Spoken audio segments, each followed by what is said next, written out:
الحمد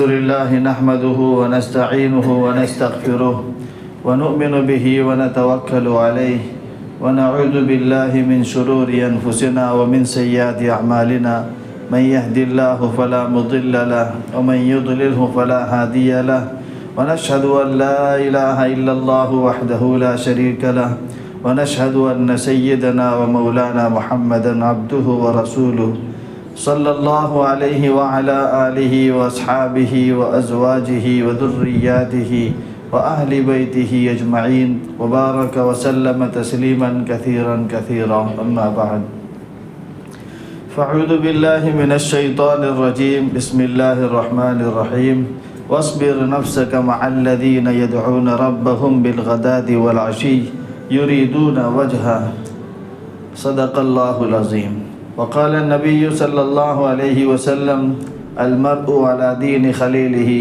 او كما قال صلی اللہ تعالی علیہ وسلم۔ محترم علماء کرام، بزرگان محترم، عزیز نوجوان بھائیوں، دوستوں،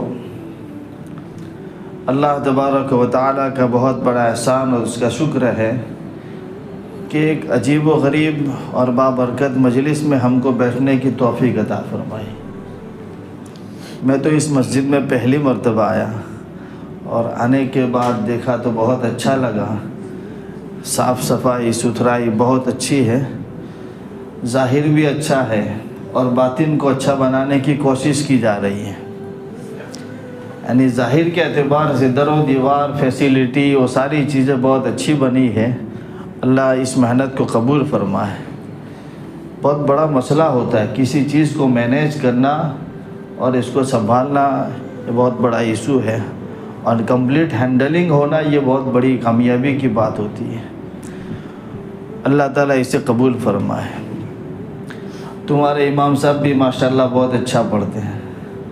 انہوں نے حل عطا کا حدیث الغاشیہ سنائی آپ کو، پھر اب پورا مضمون بدل گیا۔ کچھ کہنا تھا، دو چند باتیں آپ کو سنانی تھی، لیکن حضرت نے قرات میں جو باتیں بتائی ہیں اسی کو میں لے کر دو چار خلاصے کر دیتا ہوں۔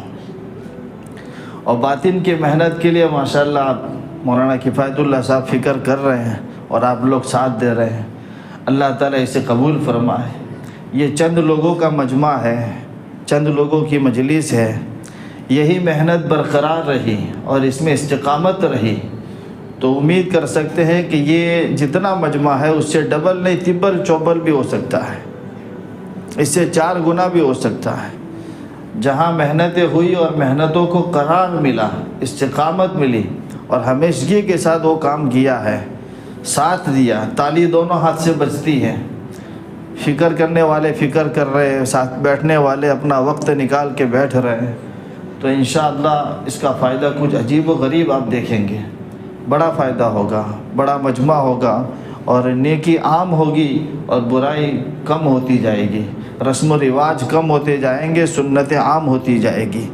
یہی اس مجلس کا خلاصہ ہوتا ہے، یا کچھ فکریں پیدا ہو جائے۔ جیسے امام صاحب نے پڑھا کہ حل عطا کا حدیث الغاشیہ، کیا تمہیں قیامت کی خبر پہنچی ہے؟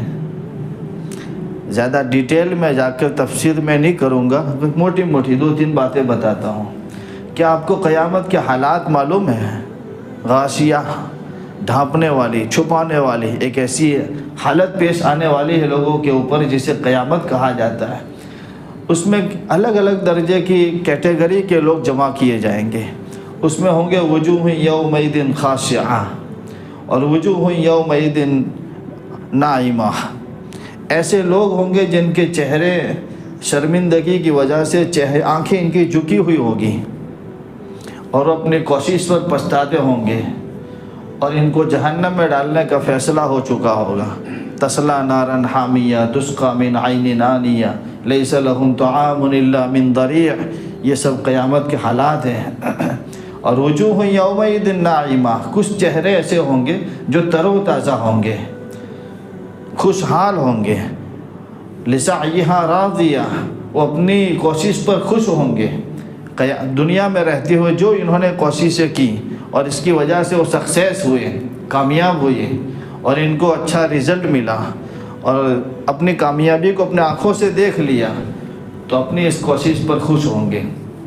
یہ دو کیٹیگری کے لوگ ہوں گے، اور پھر ان کے لیے جنت عالیہ، اونچے درجے کی جنتیں ہوں گی، اکواب موضوعہ، ایسی جنت کے جس میں پیالے رکھے ہوئے ہوں گے، ونمارق مصفوفہ، بڑے بڑے پلنگ اور صوفے وہاں بچھائے ہوئے ہوں گے، اور عجیب و غریب اللہ تعالیٰ کی نعمتیں اس جنت میں شمار کی گئی ہیں۔ جنت کے لیے آسان اور شارٹ کٹ سمجھنے کے لیے حدیث میں آتا ہے کہ وہ ایسی جگہ ہے ما لا عین رأت ولا اذن سمعت ولا خطر علی قلب بشر۔ مشکوٰۃ شریف کی روایت میں آتا ہے کہ وہ جگہ ایسی ہے کہ کسی آنکھ نے دیکھا نہیں، کسی کان نے سنا نہیں، اس کی حقیقت کو کسی آنکھ نے دیکھا نہیں، کسی کان نے سنا نہیں، اور کسی دل پر اس کا خیال تک نہیں گزرا ہے۔ یہ جو کچھ بتایا جا رہا ہے یہ سیمپل پیش کیے جا رہے ہیں، یہ تمہیں دکھایا جا رہا ہے۔ حقیقت حال جب دیکھو گے تب پتہ چلے گا کہ اس کے لیے تو ہم کیا نہیں کر سکتے تھے، اس کے لیے ہم کیا کچھ نہیں کر سکتے تھے، ایسی جنت کے لیے تو ہم سب کچھ کرنے کے لیے تیار تھے۔ سیمپل دیے گئے ہمیں، اور پھر آگے چل کے اللہ کی پہچان کروا گیا، اللہ کی قدرت کی رب ہمیں اشارہ دیا گیا، افلا ينظرون الى الابل کیف خلقت۔ کیا تم، یہ عرب والے لوگوں سے کہا جا رہا ہے کہ تم یہ چلتے پھرتے اونٹوں کو نہیں دیکھتے، کیسے عجیب و غریب پیدا کیے گئے۔ وَإِلَى السَّمَاءِ كَيْفَ رُفِعَتْ، آسمانوں کو دیکھو کتنے اونچے ان کو اٹھائے گئے، نہ کوئی پیلر ہے، نہ کوئی سہارا ہے، نہ کوئی آسرا ہے، برسوں برس ہاں گزر گئے، نہ کسی کا کلر اترا ہے، نہ کسی جگہ کام کی ضرورت پڑی ہے، وہی اپنی آنکھوں سے دیکھ رہے، برسوں سے دیکھ رہے، زندگیاں کھپ گئی، ہم نے کچھ بھی اس میں کمی نہیں دیکھی۔ هل ترى من فطور، قرآن چیلنج کرتا ہے، کیا اس میں تمہیں کچھ کمی نظر آتی ہے؟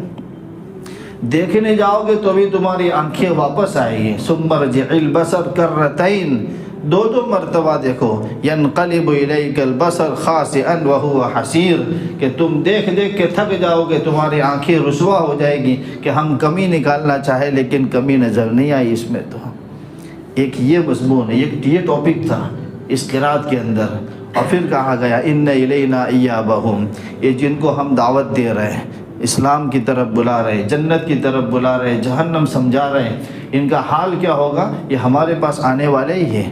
ان علینا حسابہم، ہم ان کا حساب لیں گے۔ یہ خلاصہ میں نے آپ کو دیا، تفسیر نہیں کی، خلاصہ دیا۔ اس بات کو سمجھنے کے لیے دل زندہ ہونا چاہیے، اس بات کو سمجھنے کے لیے دل زندہ ہونا چاہیے۔ دل میں احساس ہے، دل زندہ ہے تو یہ ساری چیزیں دماغ میں حاضر رہتی ہے، مستحضر رہتی ہے، بندہ اس کے اوپر کچھ بھی ایکشن لیتا ہے، آگے بڑھتا ہے کہ مجھے اس کے لیے کیا کرنا چاہیے، یہ آنا ہی آنا ہے، یہ سب کو پیش ہونا ہی ہونا ہے، تو پھر میں کیا کر سکتا ہوں اس کے لیے؟ کیونکہ دل، یہ اس کو عربی میں قلب کہا جاتا ہے، عربی میں اس کو قلب کہتے ہیں بڑے قاف کے ساتھ، اور قلب کے معنی ہوتا ہے پلٹتا رہنا، الٹنا پلٹنا، ایک کنڈیشن پر نہیں رہے گا، الٹتا پلٹتا رہے گا۔ اس لیے امام بخاری رحمۃ اللہ علیہ نے ایک روایت نقل فرمائی ہے، آپ فرماتے ہیں کہ نبی پاک صلی اللہ علیہ وسلم نے ارشاد فرمایا کہ سنو، تمہارے جسم میں ایک گوشت کا ٹکڑا ہے، وہ ٹکڑا ایسا ہے کہ جب تم اس کو صحیح رکھو گے تو تمہارے جسم سے اعمال، نکلنے والے اعمال صحیح ہوتے رہیں گے، جب وہ بگڑ جائے گا تو تمہارے اعمال بھی بگڑ جائیں گے۔ اتنا کہہ کے نبی پاک صلی اللہ علیہ وسلم نے اس کو ایسے ہی نہیں چھوڑا، بلکہ تعین کر کے بتایا کہ یہ گوشت کا ٹکڑا کہاں ہے، کیا ہے، اس کو تم کیا بولتے ہو، آئندہ اس کا نام کیا رہے گا؟ الا وہی القلب، آپ نے فرمایا کہ سنو، وہ دل ہے، وہ قلب ہے، وہ دل ہے، جب یہ صحیح رہے گا تو اعمال صحیح رہیں گے، یہ بگڑے گا تو اعمال تمہارے بگڑ جائیں گے، اس کو سنبھال کے رکھو۔ یہ جب آتا ہے انسان دنیا کے اندر تو بہت صاف ستھرا ہوتا ہے، روایتوں میں آتا ہے کل مولود یولد علی الفطرہ، جب بھی کوئی بچہ پیدا ہوتا ہے تو فطرت اسلام پر پیدا ہوتا ہے، اس کی فطرت میں سلامتی ہوتی ہے، اس کا نیچر بیسٹ ہوتا ہے، اس کا نیچر بہت اچھا ہوتا ہے، لیکن وہ جس ماحول میں پلتا ہے، ماں باپ جیسے ہوں گے، گھر کا ماحول جیسا ہوگا، فَأَبَاهُ يُحَوِّدَانِهِ أَوْ يُنَصِّرَانِهِ أَوْ يُمَجِّسَانِهِ، ماں باپ اگر مجوسی ہیں تو وہ اچھی فطرت والا بچہ بھی مجوسی بنے گا، ماں باپ نصرانی ہیں تو نیچر صحیح ہے جس بچے کا وہ بھی نصرانی بنے گا۔ جیسا گھر کا ماحول ہوگا ویسا بچہ اسی حالت میں بہہ جائے گا۔ یہ روایت کا خلاصہ کیا ہوتا ہے؟ یہ روایت کا خلاصہ یہ کہ بندہ ماحول کا اثر کیچ اپ کرتا ہے، ماحول کے اثر کو پکڑتا ہے، جیسا ماحول ملے گا ویسا بندہ اس طرح کا تیار ہوتا ہے۔ اسی لیے جو میں نے روایت پڑھی المرء علی دین خلیلہ، کہ بندہ اپنے دوست کے دین پر ہوتا ہے، اپنے دوست کے طریقے پر لائف گزارتا ہے، زندگی اس پر گزرتی ہے کہ اس کا دوست کیسے رہتا ہے، ماحول اس کو کیسے ملتا ہے۔ اسی لیے آگے نبی پاک صلی اللہ علیہ وسلم فرماتے ہیں کہ تم دیکھو تمہاری دوستی کس کے ساتھ ہو رہی ہے، تمہارا دوست کیسا ہے، ایسا تمہارا نیچر بنے گا، ایسی تمہاری لائف ڈھلنے والی ہے، ایسی لائف تمہاری بننے والی ہے۔ تو تمہیں دوستی کرنی ہے تو بھی اچھوں کے ساتھ دوستی کرو، ایسے الل ٹپ نہیں ہے۔ قرآن میں بھی ہے لا تتخذوا اليہود والنصارى اولیاء، نصارہ اور اولیاء کو تم دوست مت بناؤ، کیونکہ ان کا کلچر تمہارے اندر آئے گا، تم کیچ اپ کرنے والے بن گئے تو تم اس طرف چلے جاؤ گے۔ لا تتخذوا عدوی وعدوکم اولیاء، اللہ فرماتے جن کا میرے ساتھ دشمنی کا تعلق ہے، جو میرا ایمان اور میرا دین قبول نہیں کر رہے، ایکسیپٹ نہیں کر رہے، تم ان کو بھی دشمن سمجھو، ان سے دور رہو تم۔ وہ الگ مسئلہ ہے کہ تجارت کرنی ہے، لائف گزارنی ہے، عارضی کسی کے ساتھ، ٹیمپرری کسی کے ساتھ تعلق بن جائے وہ الگ بات ہے، کچھ سامان خریدا بیچا وہ تو ہونا ہی ہونا ہے، لیکن دل کا تعلق، گہرا تعلق جس کے بغیر ہم نہیں رہ سکتے، اتنا گہرا تعلق ایسے لوگوں سے نہیں ہونا چاہیے۔ لا تصاحب الا مؤمنا، ابو داؤد کی روایت میں آتا ہے کہ ایمان والوں کے ساتھ ہی تم دوستی رکھا کرو، کیونکہ کلچر تمہارے اندر آنے والا ہے، تم اس سے متاثر ہونے والے ہو، تو ماحول جیسا ہوتا ہے ویسا دل وہاں پہنچتا ہے۔ اسی لیے جوانوں سے اور عام لوگوں سے زیادہ کہا جاتا ہے کہ دوستی بناتے وقت ماحول دیکھو وہ بندہ کیسا ہے۔ کسی کی لائف چیک کرنی ہے، کسی نوجوان کو، کسی عام آدمی کو دیکھنا ہے کہ وہ کیسی لائف گزارتا ہے، تو جس کے ساتھ اس کی اٹھک بیٹھک ہے ان کو دیکھ لو، تمہیں پتہ چل جائے گا۔ اسی لیے ماحول اچھا رکھنے کے لیے جوانوں سے یہ کہا گیا کہ تم ایسی لڑکی سے شادی کرو جو اچھے ماحول میں پلی ہوئی ہے۔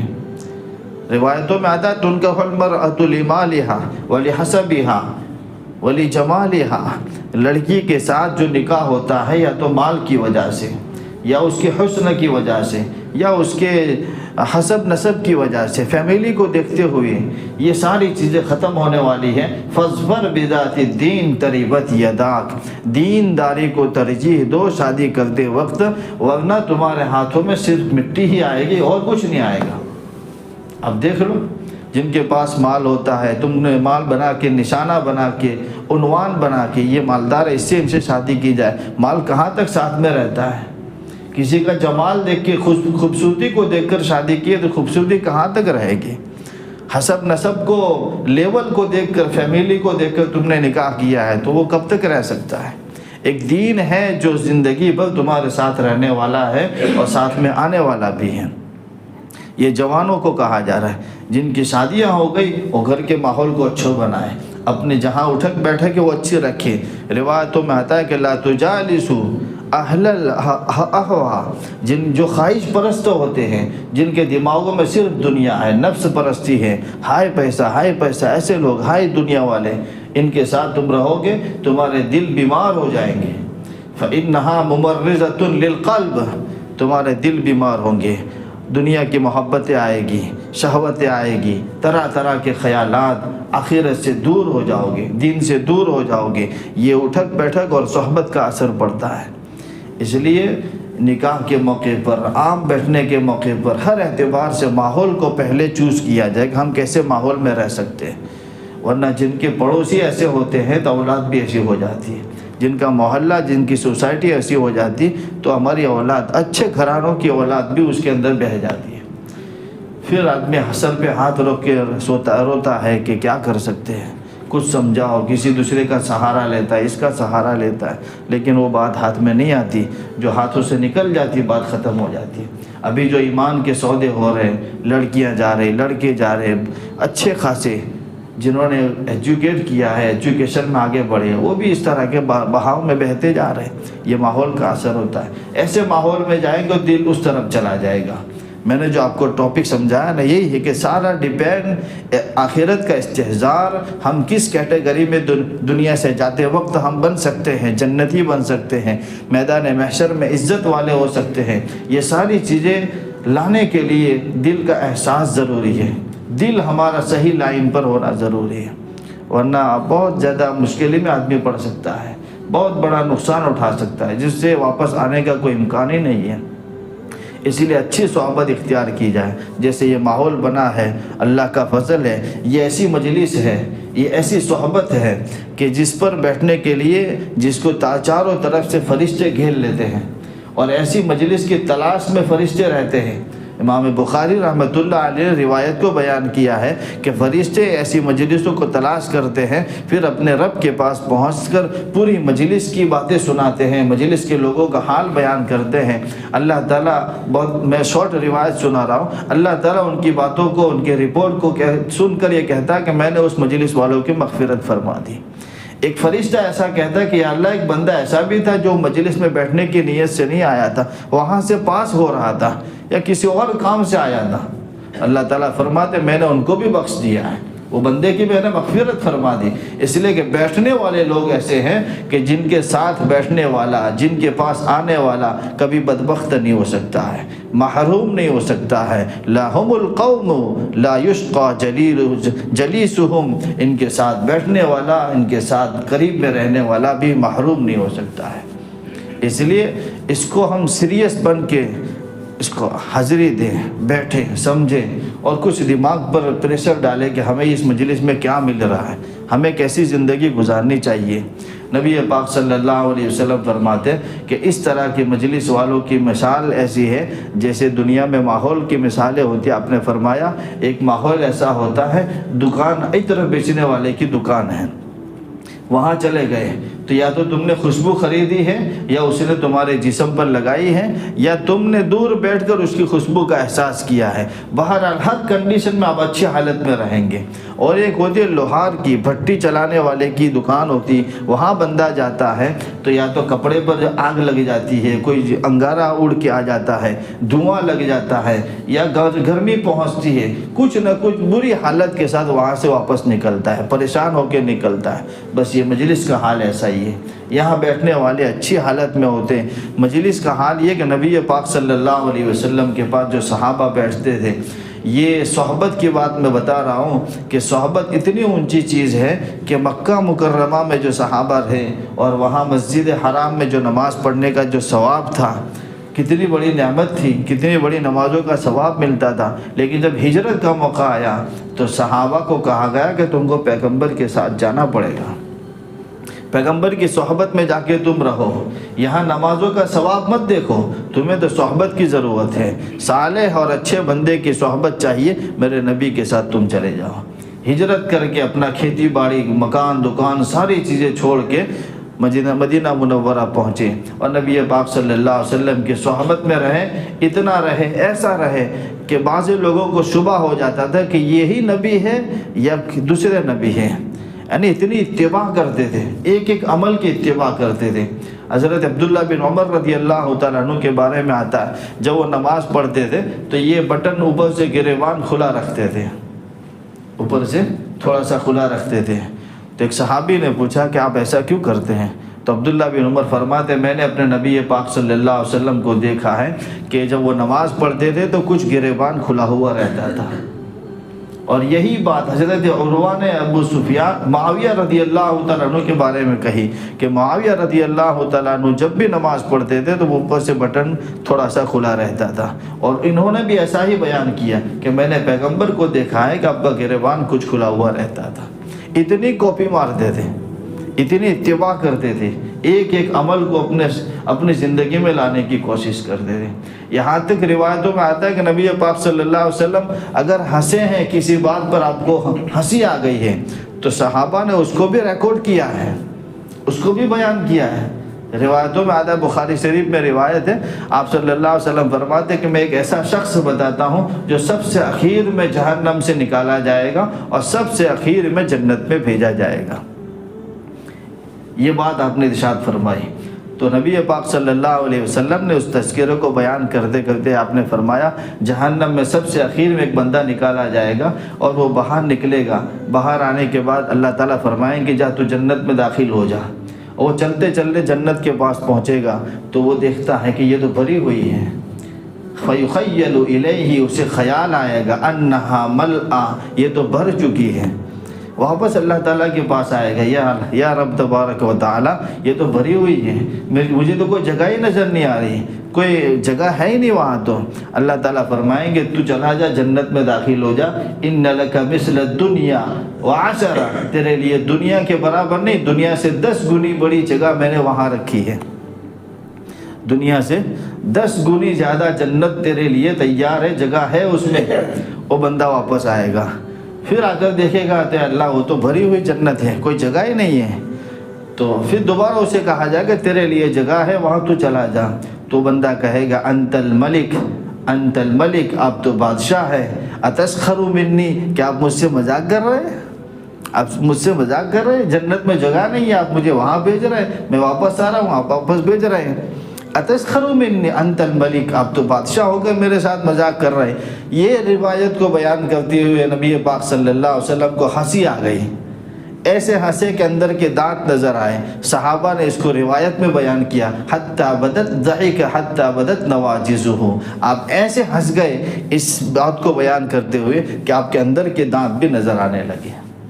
یعنی ایک ایک بات کو صحابہ نے ریکارڈ کیا ہے اور اپنی زندگی میں لائے ہیں۔ بس یہ جذبہ، یہ ایکشن، یہ باتیں ہماری زندگی میں آئے گی کہ اس مجلس میں ہم نے جو کچھ سنا ہے اس میں ہم عمل کرتے رہیں گے، جو کچھ ہمیں سنایا جائے گا یہ ہمارا مسئلہ سولو ہو جائے گا۔ صالحین کی، نیک لوگوں کی صحبت میں بیٹھنا کتنی بڑی چیز ہے، کتنا بڑا ثواب کا کام ہے۔ نبی پاک صلی اللہ علیہ وسلم فرماتے ہیں کہ یہ اتنا بڑا ثواب ہے کہ قیامت کے دن اللہ تعالیٰ اعلان فرمائیں گے این المتحابون، این المتحابون بجلالی، میرے خاطر محبت کرنے والے لوگ کہاں ہیں؟ اچھی صحبت میں بیٹھنے والے، میری خاطر بیٹھنے والے لوگ کہاں ہیں؟ اللہ تعالیٰ فرمائیں گے آج کا دن ایسا دن ہے، یعنی میدان محشر کی باتیں ہو رہی ہیں، میدان محشر میں کوئی سایہ نہیں ہوگا، سب کچھ ختم ہو جائے گا، ٹوٹ پھوٹ کے سب ختم ہو جائے گا۔ وہاں ایک ایک سایہ، ایک تھوڑی سی جگہ کے لیے بندہ ترسے گا۔ جیسے آج کے دور میں ہم دیکھ رہے گرمی پڑتی جا رہی، بندہ کہیں کھڑا رہ نہیں سکتا، کسی دکان کے چھپر کے نیچے کھڑا رہے تو بھی اس کا دل دعا دیتا ہے کہ اس کا احسان ہے مجھے سائڈ میں کھڑا رہنے کا موقع دیا۔ وہاں تو کچھ بھی نہیں ہوگا۔ ایسے موقع پر اللہ تعالیٰ فرماتے ہیں اظلہم، آج میں ان کو ایسا سایہ دوں گا کہ لا ظل یوم لا ظلی، آج میرے سائے کے سوا، عرش کے سائے کے سوا کوئی سایہ ہے ہی نہیں۔ میں ایسی محبت کے ساتھ ملنے والوں کے لیے عرش کا سایہ دینے کے لیے تیار ہوں۔ یہ آپس میں ملنے کا طریقہ ہوتا ہے، یہ ثواب ہے میرے بھائیوں۔ ہم مجمع کو بڑھاتے رہیں، اپنی زندگی میں احساس رکھیں اللہ تعالیٰ نے بہت کچھ دیا ہے، اللہ کو یاد کرتے، بار بار یاد کریں۔ اذکروا اللہ کثیرا ذکراً کثیرا، اللہ فرماتے ہیں اللہ کو خوب یاد کیا کرو۔ کوئی ضروری نہیں ہے کہ آپ بیٹھ کر ہی یاد کریں، جہاں ہے احساس ہے، دل فارغ ہوا ہے، اللہ کو یاد کریں، تسبیح پڑھا کریں۔ شیطان کا کام کیا ہے؟ الشیطان جاسم علی قلب ابن آدم، بخاری کی روایت آپ فرماتے ہیں شیطان انسان کے دل پر تاک لگا کے بیٹھتا ہے۔ وَإِذَا غَفَلَ، جیسے ہی غافل ہو جاتا ہے بندہ تو اس پر حملہ کرتا ہے۔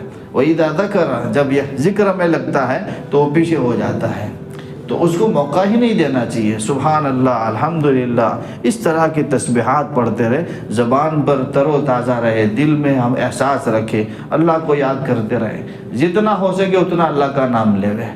کوئی ضروری نہیں کہ آپ بیٹھ کر ہی ذکر کر سکتے، ذکر کے لیے پورا دن ہوتا ہے، وضو کی بھی ضرورت نہیں، آپ بغیر وضو کے ذکر کرو گے تو بھی ذکر صحیح ہوتا ہے، لیکن کرنا چاہیے، یہ بہت بڑا ثواب کا کام ہے۔ کم ذکر کرنا اور نہ کرنا یہ منافقین کی نشانی ہے۔ قرآن اس کو بیان کرتا ہے لا یذکرون اللہ الا قلیلا ان المنافقین یخادعون اللہ وهو خادعهم، کہ وہ منافقین کا کام کیا ہے، وہ بہت ذکر کم کرتے ہیں، معمولی سی بس اللہ کی یاد ان کے دل دماغ میں ہوتی ہے، باقی وہی اپنے کاموں میں مست ہوتے ہیں۔ یہ منافقین کا طریقہ ہے، جب وہ نماز میں آتے تو سستی کے ساتھ کھڑے ہوتے ہیں، اذا قاموا الی الصلاۃ قاموا کسالی۔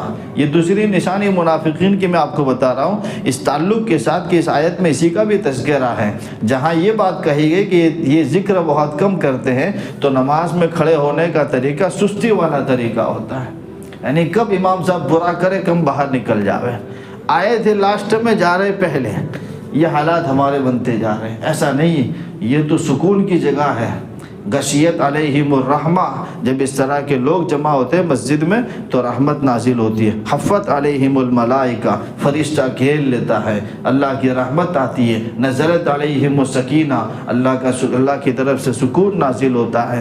ایسے ماحول میں پھر لاسٹ میں آئے اور سب سے پہلے چلے جائے تو کہاں سکون مل سکتا ہے؟ تو منافقین ایسا کرتے، جب وہ نماز کے لیے آتے تھے تو سستی کے ساتھ کھڑے رہتے، کوئی دل نہیں لگ رہا، کب پورا ہو جاوے کب نکل جاوے۔ وہاں فرمایا آج ہمارے مسلمانوں کی، ایمان والوں کی یہ حالتیں بنتی جا رہی ہے، کوئی دل حاضر ہوتا نہیں ہے۔ میں اپنے آپ پر بھی کہہ رہا ہوں، آپ لوگوں سے بھی کہہ رہا ہوں، جو صورتیں ہم جانتے ہیں جیسے مغرب میں پڑھی جاتی ہے عام متن، سورہ معون ہے، کوثر ہے، اخلاص ہے، تبت یدا ہے، اس طرح کی صورتیں ہم برسوں سے سنتے آ رہے ہیں، ہمیں اس کا احساس ہوتا ہے کہ یہ صورت 30ویں سپارے کی صورتیں ہیں۔ کیا مغرب کی نماز ہم ایسی پڑھ سکتے ہیں کہ تکبیر سے لے کر سلام تک ہمیں ہر بات یاد ہو؟ ایسی نماز ہماری ہوتی ہے؟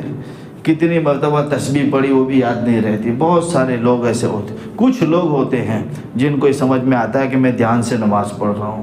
جب بندہ قرآن پڑھے تو دھیان سے سنا جائے، استمعوا قرآن کا لفظ ہے کہ جب قرآن تمہیں سنایا جائے تو دھیان سے سنا کرو۔ تو نماز ہمیں دھیان سے پڑھنی چاہیے، دھیان سے سننا چاہیے، ایک ایک عمل ہمارا دھیان سے ہو، اخلاص کے ساتھ ہو، اللہ کے لیے ہو۔ اخلاص بڑی دولت ہے، وقت برا ہو چکا، بس میں آپ کو لاسٹ بات بتا رہا ہوں کہ جب بندہ نماز پڑھتا ہے، چاہے وہ سب کے بیچ میں نماز پڑھے یا سب کے اخیر میں سب سے اکیلا ہو کے نماز پڑھتا ہو، لیکن اس کی نماز میں کوئی فرق نہیں آ رہا ہے، اچھی ہی نماز پڑھتا ہے۔ اللہ فرماتے ھذا عبدی حقا، یہ میرا حقیقی بندہ ہے، اس نے نماز پڑھی ہے، اس نے عمل کیا ہے، کہ وہ ماحول سے کوئی متاثر نہیں ہوتا کہ وہ میری تعریف کر رہا ہے نہیں کر رہا ہے، میں کسی کو اچھا لگانے کے لیے کر رہا ہوں۔ ایک اللہ کے لیے کرو، ہر کام اللہ کے لیے کرو، حسن ہونا چاہیے ہر عمل میں، اللہ اچھے اعمال کو پسند کرتا ہے۔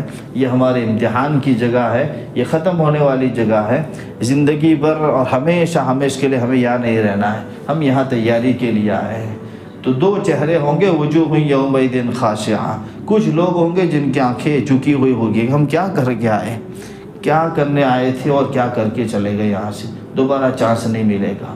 وجوہ یومئذ ناعمہ، ایسے تر و تازہ خوشحال اچھے چہرے والے لوگ بھی ہوں گے۔ ان دو چہرے والوں میں سے ہمیں کس میں جانا ہے وہ ڈیسائیڈ ہمیں کرنا ہے، وہ فیصلہ ہمیں کرنا ہے، اما شاکرن و اما کفورا، یا تو شکر گزار بن جاؤ یا نہ شکرے بنو۔ اللہ نے آپشن دیا ہے، ہر انسان کو عقل سمجھ سب کچھ دینے کے بعد یہ سمجھا دیا ہے کہ تمہارا کامیاب ہونا تمہارے ہاتھ میں، جیسا عمل کرو گے ویسا رزلٹ تمہیں دیا جائے گا۔ تو ہم ہمیشہ اس مجلس میں آتے رہے، کنٹینیو آئے، اور مجموعہ بڑھانے کے لیے کیا ہم اس کی دعوت دیتے رہیں۔ ہر جتنے بیٹھنے والے بندے ہیں، ہر بندہ یہ طے کرے کہ آنے والی مجلس میں میں ایک بندے کو لے کر آؤں گا۔ صحابہ یہ کرتے تھے نا، رات کو دعا کرتے تھے اور دن میں محنت کرتے تھے۔ ہم دن میں محنت کر رہے ہیں اور ہر بندہ ویکتیگت ایک بندہ انفرادی ایک بندہ یہ سوچ لے کہ میں ایک بندے کو لے کر آؤں گا۔ یہ ہماری محنت ہے، کیونکہ یہ دنیا نہیں ہے، یہ تو اچھائی کی طرف ہے، اچھائی پھیلانے کی محنت ہے۔ ایک بندے کو سمجھا بجھا کر لے آوے کہ تو بندہ ایک مرتبہ آ جا، تو سن لے، ایک مرتبہ سن لے، ماحول دیکھ، ٹھنڈک دیکھ، سکون دیکھ، کتنا اچھا لگتا ہے، زندگی کا احساس ہوگا۔ میری اتنی لائف گزر گئی، مجھے افسوس ہے، تو بھی آ کے دیکھ لے، تجھے بھی پتہ چلے گا۔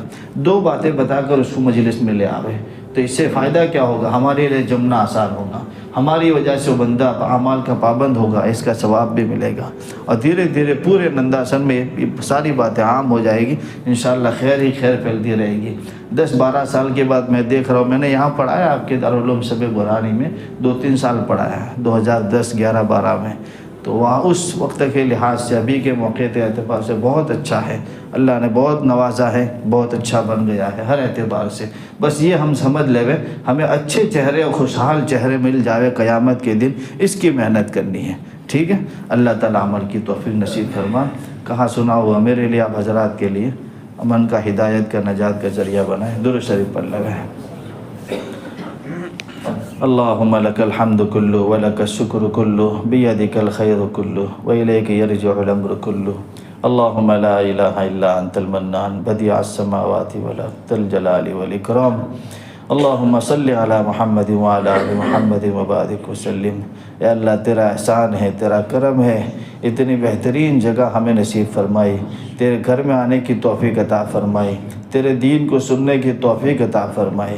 زندگی میں احساس مل جانا بہت بڑی نعمت ہے، اے اللہ تو نے احساس کروا دیا، تو ہمیں آخرت کی توفیق عطا فرما، آخرت کی تیاری کی توفیق عطا فرما، جو کچھ بھولے غفلتیں ہوئیں اسے معاف فرما، اے اللہ حسن خاتمہ نصیب فرما، جب کبھی تو اپنے پاس بلائے تو اچھی موت نصیب فرما، اے اللہ ہمیں وجوہ یومئذ ناعمہ والا ہمیں موقع نصیب فرما، قیامت کے دن خوشحال چہرے والے لوگوں میں ہمارا شمار فرما، اے اللہ رسوا اور ذلیل ہونے والے لوگوں سے ہماری حفاظت فرما، الہ العالمین ہمارے کاروبار میں برکتیں نصیب فرما، اے اللہ روزگار میں برکتیں نصیب فرما، اس پوری بستی میں ہدایت کو عام تام فرما، نیکی کو غالب فرما، اے اللہ شر کو مغلوب فرما، محنت کرنے والوں کی محنت قبول فرما، اے اللہ ساتھ دینے والوں کا ساتھ قبول فرما، اے اللہ ہر بندے کی اپنی چاہت کو پورا فرما، اس مجمع میں جس کی جو چاہت ہے سب کی چاہتیں پوری فرما،